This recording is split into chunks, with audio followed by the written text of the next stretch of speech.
Hello दोस्तों, तो कैसे हो आप लोग। तो जैसा कि मैंने आप लोगों के लिए पिछले जो एक पुल दिया था कम्युनिटी टैब पे, और आप लोगों से पूछा था कि फ़िज़िक्स क्लास 11th का कौन सा चैप्टर स्टार्ट किया जाए। तो आप लोगों में से 90+% बच्चों ने बोला था कि सर्कुलर मोशन स्टार्ट किया जाए। ठीक है, तो मैंने भी स्टार्टिंग वाला चैप्टर स्टार्ट नहीं किया क्योंकि आप लोगों ने कहीं ना कहीं से उसको पढ़ लिया होगा। ठीक है, अगर आप लोगों को कोई प्रॉब्लम आएगा तो कमेंट कर देना, मैं उसकी भी वीडियो बना दूंगा। ओके, तो आज हम लोग स्टार्ट करने जा रहे हैं सर्कुलर मोशन। क्लास 11 का बहुत ही अच्छा टॉपिक है, तो इसको आप लोग वीडियो को ज़रूर देखिएगा। तो चलिए, अगर आप लोगों को कॉन्सेप्ट समझना है और अच्छे से, ठीक है, तो कॉपी निकाल लीजिएगा, उस पर लिख भी सकते हो। ठीक है, सो चलिए स्टार्ट करते हैं सर्कुलर मोशन और अपना पेज लाते हैं। तो चलिए स्टार्ट करते हैं क्लास 11 सर्कुलर मोशन। तो हिंदी में वृत्तीय गति। ठीक है, तो सबसे पहले अगर हम लोग यहाँ पे इसकी जो डेफिनेशन है इसके बारे में जानें, तो इसके नाम से ही हम लोगों को समझ में आ रहा है कि सर्कुलर मोशन यानी वृत्तीय गति, यानी हम लोग कुछ जो गति पढ़ेंगे वो वृत्त में कुछ उसका संबंध होगा। ठीक है, तो मान लीजिए जैसे डायग्राम आप लोगों को दिख रहा है, जो फर्स्ट वाला है, जो इसको मैंने D1 किया है। ठीक है, इसका मतलब है डायग्राम 1। ठीक है, तो उस डायग्राम को आप लोग ध्यान से देखिए। तो वहाँ पे आप लोगों को दिख रहा होगा कि एक सर्कल बना है, तो भी सर्कल को मत देखिए, उसके सेंटर ओ को देखिए। ठीक है, मान लीजिए वहाँ पे मेरा हाथ है और वहाँ से जो रेडियस आर है, मान लीजिए कोई धागा है, और जो एम द्रव्यमान, ठीक है, एम मास का यहाँ पे जो एक मान लीजिए कोई पार्टिकल है जिसको मैंने बांधा है। ठीक है, अब मैं इसको गोल गोल घुमा रहा हूँ। ठीक है, जैसे आम भाषा में बोले तो जैसे नहीं लंगर होता है, तो मान लीजिए हमने इससे कोई धागे से पत्थर बांध के उसको गोल गोल घुमा रहे हैं। ठीक है, अब यहाँ पे हम लोग दो तरीके से घुमा सकते हैं, एक हॉरिजेंटली और एक वर्टिकली। ठीक है, ऐसे ज़मीन से ऐसे मतलब, ठीक है, हाथ सीधा करके, समझ गए होगे। तो सर्कुलर मोशन क्या होता है, तो जब हम लोग कोई भी पार्टिकल को ऐसे सर्कल में ऐसे मोशन कराते हैं, ठीक है, तो ये जो इसका जो मोशन का होता है सर्कुलर मोशन होता है। ठीक है, जब क्या होता है, कोई भी पार्टिकल अपना कोई एक यूनिफॉर्म वेलोसिटी होती है उसकी, उस वेलोसिटी से अगर वो एक सर्कुलर पाथ में, ठीक है, वृत्ताकार पथ पर मोशन करता है, तो उसके पथ को क्या बोलेंगे हम लोग, वृत्ताकार पथ, और उसकी गति को क्या बोलेंगे, सर्कुलर मोशन, वृत्तीय गति। ठीक है, तो टफ नहीं है, बहुत ही आसान है इसकी। ठीक है, कि कोई एक पिंड है जैसे कि घूम रहा है, तो उसकी गति को वृत्तीय गति कहेंगे। ठीक है, जैसे हमारे प्लैनेट्स हैं, कैसे सन के अराउंड, ठीक है, चक्कर लगाते हैं, जैसे हम लोगों का इलेक्ट्रॉन हो गया, न्यूक्लियस के चारों ओर चक्कर लगाता है, तो ये सब कैसी गति हो गई, वृत्तीय गति हो गई। ठीक है, सर्कुलर मोशन। सो अब आप कुछ बातें ध्यान रख लीजिए कि जब आपको, जैसे पूरा मैंने जो डायग्राम 1 देखी है, जो मैंने पूरा वहाँ पे सर्कल बनाया है, ये रियली में उसका पाथ है, रास्ता है। ठीक है, कि इसी में ये जो पार्टिकल है मोशन करेगा। अब आपको किसी भी पॉइंट पे आप लोगों को अगर इसकी वेलोसिटी दिखानी है, फॉर एग्जांपल पॉइंट पी पे मुझे दिखानी है, तो ठीक उससे एक स्पर्शज्या यानी कि टेंजेंट खींचेंगे। ठीक है, जो कि उसके रेडियस से परपेंडिकुलर होगी, और वही होगी हम लोगों की वेलोसिटी। ठीक है, तो ऐसे आप लोग इसके यहाँ पे वेलोसिटी दिखा सकते हो, और जहाँ भी आप लोगों को दिखाना है। तो यहाँ पे जो मैंने डायग्राम बनाया है, डायग्राम 1, ये जो मोशन हो रहा है ये हम लोगों को एंटी क्लॉकवाइज हो रहा है। ठीक है, और अगर एक मोशन क्लॉकवाइज होता है, एक एंटी क्लॉकवाइज। ठीक है, तो ये घड़ी की सुई के चलने की विपरीत दिशा में है। तो ये तो बहुत ही इजी था, यूनिफॉर्म सर्कुलर मोशन। ठीक है, अगर यूनिफॉर्म वेलोसिटी से नहीं है तो यूनिफॉर्म सर्कुलर मोशन नहीं होगा। ठीक है, तो चलिए अब हम लोग सेकंड हेडिंग की बात करते हैं, नीचे आ जाइए, और बात करते हैं एंगुलर डिस्प्लेसमेंट। ठीक है, तो एंगुलर डिस्प्लेसमेंट हम लोग बात करते हैं। तो सबसे पहले आप लोग आ जाइए डायग्राम नंबर 2 पे। ठीक है, डायग्राम 2 पे आ जाइए। सो मान लीजिए यहाँ पे कोई पार्टिकल है जो कि सर्कुलर मोशन कर रहा है। ठीक है, मान लीजिए अभी वो पॉइंट P1 पे है। ओके, फिर पॉइंट P2 पे गया, तो उसका यहाँ पे जो एंगुलर डिस्प्लेसमेंट कितना हुआ, थीटा हुआ। ठीक है, तो यहाँ पे डिस्प्लेसमेंट के दो तरह के हैं, एक तो जो परपेंडिकुलर जो रहता है, ठीक है, P1 से P2 के बीच में, ठीक है, और एक होता है एंगुलर। जब एंगुलर डिस्प्लेसमेंट की बात करते हैं तो वहाँ पे थीटा लाएंगे, ठीक है। तो यहाँ पे थीटा, अब मान लीजिए P2 से P3 के बीच गया, ठीक है। अब यहाँ पे जो इसके जो ये जो P2 से P3 के जो बीच की डिस्टेंस है, अगर हम लोग उसको ds या डेल्टा s मान लें, और यहाँ पे जो हम लोगों का जो एंगल थोड़ा सा बढ़ गया है उसको अगर डेल्टा थीटा या डी थीटा मान लें, तो यहाँ पे जो हम लोगों का एंगुलर डिस्प्लेसमेंट होता है डी थीटा, वो होता है ds/r के इक्वल, ठीक है। तो जैसे कि यहाँ पे हेडिंग जो है एंगुलर डिस्प्लेसमेंट की, उसके नीचे देखिए, हेडिंग के बिल्कुल नीचे देखिए मैंने जो ब्लॉक बंद किया है, तो डी थीटा क्या है, एंगुलर डिस्प्लेसमेंट बता रहा है, और इसका फॉर्मूला क्या है, ds/r। तो ये होता है हम लोगों का एंगुलर डिस्प्लेसमेंट। जब आप लोग इसको क्वेश्चन इसके जब न्यूमेरिकल लगाओगे तो इसकी जो यूनिट रहेगी रेडियन रहेगी, हालांकि पता होगा सबको, ठीक है। तो चलिए अब यहाँ पे नेक्स्ट टॉपिक पर आते हैं, और अगर आप लोगों को नोट करना हो तो नोट कर लो। तो चलिए अब स्टार्ट करते हैं हम लोग एंगुलर वेलोसिटी। अब एंगुलर वेलोसिटी क्या होता है, कोणीय वेग, ठीक है। सो यहाँ पे जो हम लोगों का एंगुलर डिस्प्लेसमेंट है, ठीक है, एंगुलर डिस्प्लेसमेंट की हिंदी होती है कोणीय विस्थापन, ठीक है। और कोणीय विस्थापन के समय दर को क्या कहते हैं, हम लोग कोणीय वेग कहते हैं, जिसे ओमेगा से लिखते हैं। ये जो W लग रहा है, बट जब W कैसे होता है, जो साइड की लाइन जो खड़ी रहती है, बट अगर दोनों को हम लोग कर्व कर दें यहाँ पे, तो इसको ओमेगा पढ़ेंगे, ठीक है। तो ओमेगा बराबर क्या होगा, D theta upon d T. Theta, D theta क्या है, एंगुलर डिस्प्लेसमेंट। तो इसके यहाँ पे अगर हम लोग डिफिनेशन देंगे तो क्या देंगे कि हम लोगों का जो एंगुलर डिस्प्लेसमेंट है, यानी कोणीय विस्थापन के समय दर को या परिवर्तन, ठीक है, के समय परिवर्तन की दर को क्या बोलते हैं, हम लोग कोणीय वेग बोलते हैं। तो इसका formula omega is equal to d theta upon d t, okay. अब आप लोग समझ गए होंगे, और इसकी यूनिट क्या होगी, रेडियन पर सेकंड। यहाँ पे यूनिट कैसे निकाल सकते हो, डी थीटा की यूनिट रेडियन, डी टी की यूनिट आप लोगों की सेकंड हो गई, ठीक है। तो ओमेगा कोणीय वेग, समझ में आया। हम लोगों का जो क्या है, जैसे हम लोग लीनियर वेलोसिटी में जो क्या करते थे, लीनियर वेलोसिटी कैसे निकालते थे, आप लोग दूरी लेते थे और उसको समय से डिवाइड कर देते थे। तो यहाँ भी वैसा ही है, बट यहाँ पे जो हम लोगों की जो दूरी है उसको हम लोग एंगुलर ले रहे हैं, ठीक है। तो डी थीटा ले रहे हैं, तो D theta upon d T, ठीक है। कोणीय विस्थापन के समय दर को हम लोग कोणीय वेग बोलते हैं। अब यहाँ पे हम आप लोगों को एक बोनस टॉपिक देने जा रहे हैं, एंगुलर एक्सेलरेशन। ये टॉपिक आप लोग जब आगे रोटेशनल मोशन पढ़ोगे तो वहाँ पे आप लोगों को मिलेगा, बट मैं चाहता हूँ कि आप लोग अभी यहाँ पे इसको जान लो, ठीक है, वरना बाद में प्रॉब्लम वैसे होगी नहीं, ठीक है। अगर आप लोगों ने मुझसे कमेंट किया कि तो भी चैप्टर में आप लोगों को पढ़ा दूंगा, ठीक है। अब एंगुलर एक्सेलरेशन, इसको हम लोग किससे लिखते हैं, अल्फ़ा से, ठीक है। तो जैसे कि हम लोगों का लीनियर वेलोसिटी रहती थी, तो उसका जब हम लोग जैसे डी वी रहता था हम लोगों का वेलोसिटी, तो जब उसकी समय दर लेते थे तो त्वरण आता था, एक्सेलरेशन ए आता था। ए बराबर क्या होता था हम लोगों का, d v upon d t. तो यहाँ पे हम लोगों का क्या होगा, इसका भी अगर हम लोग जैसे रेखीय वेग यानी लीनियर वेलोसिटी का जब हम लोग टाइम से डिवाइड करते थे तो एक्सेलरेशन बनता था, तो वैसे जब हम लोग इस एंगुलर वेलोसिटी का टाइम से डिवाइड करेंगे तो एंगुलर एक्सेलरेशन बनेगा, जो कि अल्फ़ा से होता है। तो आप लोग देख लो, तो जो ब्लॉक पे है एंगुलर एक्सेलरेशन के नीचे वो है, ठीक है।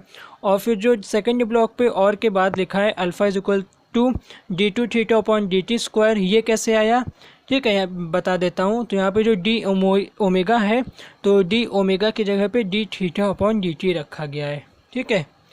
तो क्लियर हो गया होगा। तो चलिए नेक्स्ट पेज की ओर चलते हैं। सो नेक्स्ट पेज पे ये आप लोगों का बहुत ही एक प्यारा सा डेरिवेशन है। तो मैं चाहता हूँ कि जो आप लोगों ने पिछला अभी मैंने जो बताया है इसको आप लोग नोट कर लो, वीडियो को रोक लो, ठीक है। अपनी एक कॉन्सेप्ट की कॉपी अलग से बना लो, ठीक है, केवल अपने लिए पर्सनली, और बढ़िया से इसको समझो। तो चलिए अब हम लोग यहाँ पे देखते हैं रोटेशनल मोशन, ये relation between linear velocity and angular velocity. बहुत ही अच्छा न्यूमेरिक मतलब डेरिवेशन है और एग्ज़ाम में क्लास 11th में ज़रूर आता है। ठीक है, मुझे याद है जब मैंने दिया था तो मेरे में भी ये ज़रूर आया था और टीचर लोगों का भी बहुत ही फेवरेट टॉपिक रहता है।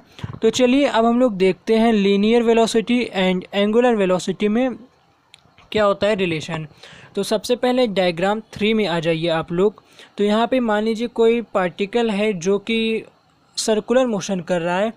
ठीक है, अब इसमें देखिए क्या है, यहाँ पे एक लीनियर वेलोसिटी होगी जो कि क्या है, v है, जो आप लोगों को डायग्राम में दिख रहा होगा। ठीक है, तो और यहाँ पे हम लोगों का लेकिन मोशन कैसा हो रहा है, सर्कुलर मोशन हो रहा है।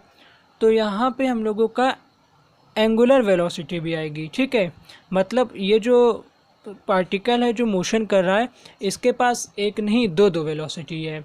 एक वेलोसिटी लीनियर वेलोसिटी है और दूसरी एंगुलर वेलोसिटी है। ठीक है, लीनियर वेलोसिटी और एंगुलर वेलोसिटी तो ऐसा है। ठीक है, तो अब यहाँ पे चलिए आगे बढ़ते हैं डेरिवेशन की ओर। तो जब पार्टिकल हम लोगों का मूव कर रहा है तो मान लीजिए पहले पॉइंट P1 पे था और फिर पॉइंट P2 में चला गया, और P1 और P2 के बीच की जो डिस्टेंस है आप लोगों को ds मान लीजिए। ठीक है, डिस्टेंस कितनी है, बहुत कम मान लीजिए कि ds बहुत कम है। मैंने थोड़ा डायग्राम आप लोगों को यहाँ पे बड़ा करके दिखा दिया है, फिर भी कोई बात नहीं। ठीक है, तो अब हम लोगों ने डिस्टेंस मान लिया यहाँ पे। ठीक है, तो अब चलिए देखिए यहाँ पे डायग्राम छोड़िए, अब डेरिवेशन में आ जाइए। तो linear distance travelled by particle P1 P2। ठीक है, तो यहाँ पे कितना है P1 इंटू P2। ठीक है, ये हम लोगों का पार्टिकल द्वारा लीनियर डिस्टेंस है। और थीटा बराबर क्या होता है, कोण बराबर चाप बटे त्रिज्या। ठीक है, तो वही है यहाँ पे theta is equal to P1 P2 upon R। ये फॉर्मूला बहुत ही पहले से आप लोग जानते ही होंगे। ठीक है, अब यहाँ पे थीटा क्या है हम लोगों का, डी थीटा है। P1 P2 क्या है, ds मान लेते हैं या डेल्टा s मान लेते हैं। ठीक है, और delta theta is equal to delta s upon R, फिर ये हो जाएगा। ठीक है, आप डायरेक्ट इसको भी रख सकते हो। फिर यहाँ पे हम लोग क्या करते हैं, दोनों साइड डेल्टा t से डिवाइड कर देते हैं। तो delta theta by delta t is equal to delta s upon delta t। 1 upon R को बाहर ले लीजिए, तो delta theta upon delta t क्या बनेगा, आप लोगों का ओमेगा बन जाएगा। 1 अपॉन R को रहने दीजिए और delta s upon delta t आप लोगों का v बन जाएगा। तो v बराबर r ओमेगा, जहाँ पे v क्या है linear velocity of particle, r क्या है आप लोगों का जो सर्कल है उसकी रेडियस है, और ओमेगा एंगुलर वेलोसिटी। ओके, तो v बराबर आप लोगों का r ओमेगा। ये रिलेशन है आप लोगों का ये linear velocity and angular velocity. Okay, तो चलिए चलते हैं नेक्स्ट पेज पे। अब आप लोगों को बताते हैं। तो एक एग्जांपल लेने से पहले मैं आप लोगों को एक टिप देना चाहता हूँ।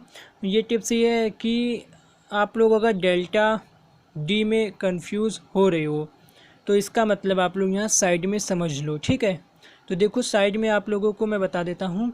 तो अगर आप लोगों के सामने डेल्टा लिखा है, ठीक है, तो डेल्टा लिखा है तो इसका मतलब समझ लो, जो डेल्टा का मतलब वहाँ पे क्यों लिखा जाता है, अंतर दिखाता है। ठीक है, जैसे आप मान लीजिए कभी कहाँ पे मान लीजिए कोई पॉइंट नंबर 10 पे खड़े हो। ठीक है, फिर आप लोग पॉइंट 13 में चले गए, तो मैंने आप लोगों से पूछा कि आपने कितना डिस्टेंस यहाँ पे तय किया है। तो मान लीजिए पॉइंट 10 से पॉइंट 13 में गए, तो आप लोग क्या करोगे, 13 माइनस 10 करोगे। ठीक है, तो क्या बोलोगे 3 मीटर, 3 मतलब पॉइंट 3। तो इसका मतलब क्या है, ये हम लोगों का अंतर बताता है। जैसे आप लोग अगर मान लीजिए डेल्टा एस लिखा है तो डेल्टा एस बराबर क्या होता है, S2 माइनस S1 या तो S1 माइनस S2। अगर S1 ज़्यादा है तो S1 पहले होगा, S2 ज़्यादा है तो ये। डेल्टा का मतलब होता है ज़्यादा माइनस कम, मतलब ज़्यादा वाले से कम वाला घटाना है। ठीक है, तो डेल्टा दिखाता क्या है, दोनों के अंतर, जो दोनों के बीच में अंतर है, और अगर अंतर कुछ बड़ा है तो। ठीक है, और अगर वहाँ पे डेल्टा की जगह केवल स्मॉल डी लिखा है, जैसे ds, तो वहाँ पे क्या होगा, अंतर थोड़ा सा छोटा है, ठीक है। तो जैसे मान लीजिए डेल्टा है तो मान लीजिए 50 का अंतर है, ठीक है। अगर वहाँ पे केवल डी बना है तो मान लीजिए 20 का अंतर है, और अगर डी भी नहीं बना, डेल बना है, ठीक है, डेल आप लोग जानते होंगे, तो इसका मतलब अंतर बहुत छोटा है, जैसे 2 का अंतर इतना होता है, ठीक है। सो चलिए अब हम लोग एग्जाम्पल लगाते हैं। #1 एग्जाम्पल। ये आप लोग ट्राई भी कर सकते हो। A particle moves in a circle of radius 10 centimetre with a linear speed of 20 metre per second, find the angular speed. तो यहाँ पे हम लोगों को रेडियस दिया है 10 सेंटीमीटर, इसको मीटर में कन्वर्ट कर लो 0.1 मीटर, और linear velocity v is equal to 20 metre per second. तो ओमेगा पूछ रहा है, v बराबर आर ओमेगा वाला फॉर्मूला लगाइए, ओमेगा बराबर v/r, और फिर इसको आप डिवाइड करिए, आंसर आएगा 200 रेडियन पर सेकेंड। ओके, तो ये हो गया हम लोगों का फिनिश। अब हम लोग यहाँ पे नेक्स्ट छोटा सा एक और टॉपिक देख लेते हैं, और ये जो सेंट्रीपिटल एक्सेलरेशन है बहुत आता है, ठीक है। बहुत क्या मतलब हर 11th में ज़रूर से ज़रूर आप लोगों का आ जाता है, ठीक है। अभिकेंद्र त्वरण, ठीक है, हिंदी होती है इसकी, तो ये पेपर में बहुत आता है। तो इसको आप लोगों को ये मैं बता देता हूँ, इसको समझ लीजिए। तो डायग्राम में आ जाइए जो नीचे एक बना है।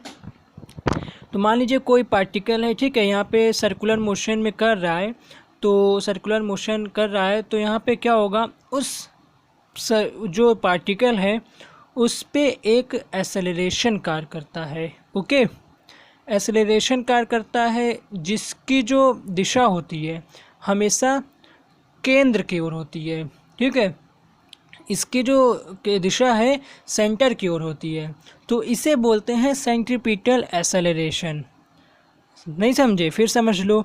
जब कोई पार्टिकल सर्कुलर मोशन करता है तो उस पे एक एक्सेलरेशन वर्क करता है जिसकी जो डायरेक्शन होती है सेंटर की ओर होती है, या तो बोलो लीनियर वेलोसिटी के परपेंडिकुलर होती है। ओके, अब आप लोग पिछले वाला आप लोगों को अल्फ़ा याद आ गया होगा, तो मैं आप लोगों को बता दूं कि वो अलग चीज़ है, वो आप लोगों का d⍵/dt है। ओके, और ये आप लोगों का सेंट्रीपिटल एक्सेलरेशन है, ठीक है। जैसे इस पे आप लोगों ने देखा कि यहाँ पे लीनियर वेलोसिटी, एंगुलर वेलोसिटी है, ऐसे यहाँ पे 2 त्वरण मान सकते हो।